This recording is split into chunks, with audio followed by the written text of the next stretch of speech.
I've been an extremely competitive person my entire life. I've played volleyball, I've played soccer, I've played basketball. You name it, I pretty much played it growing up. My main sport growing up, though, from middle school through high school, was volleyball.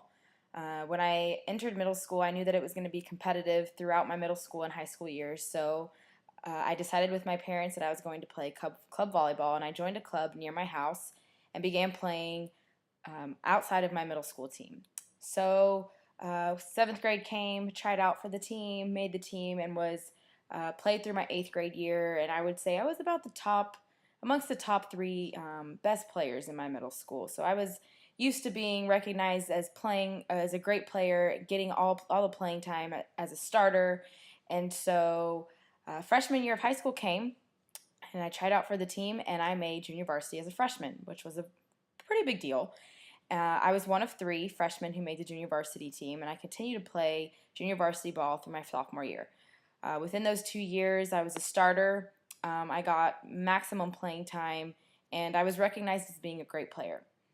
Junior year came, and things became a little bit more competitive because junior year was when, essentially, most of the time is when you join the varsity squad.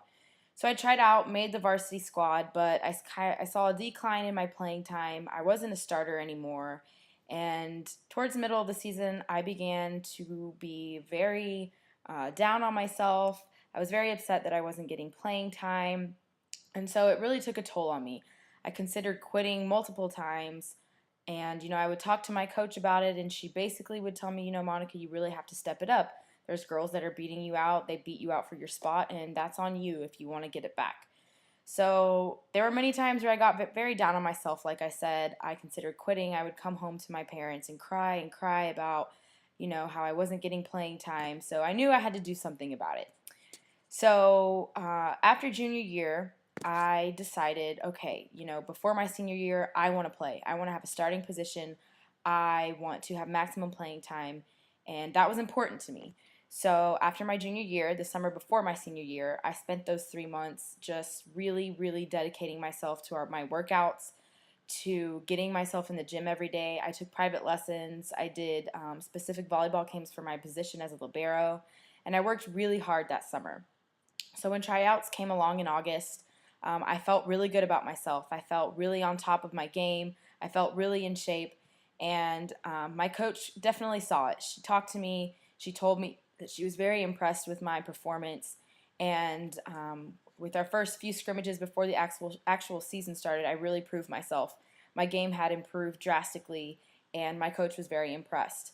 So the remainder of my senior season, I was not only a starter, but I had maximum playing time, and I was the team's libero, which is a pretty big role as a defensive player. So I achieved my goal of not only getting my position back, but starting and getting maximum playing time, and I was, again, recognized as a really good all-around player. And as cheesy as it sounds, hard work really does pay off, and I think that this story really proves that. I really worked really hard for something that I really wanted, and I attained it. And I think that's a lesson that everybody can benefit from.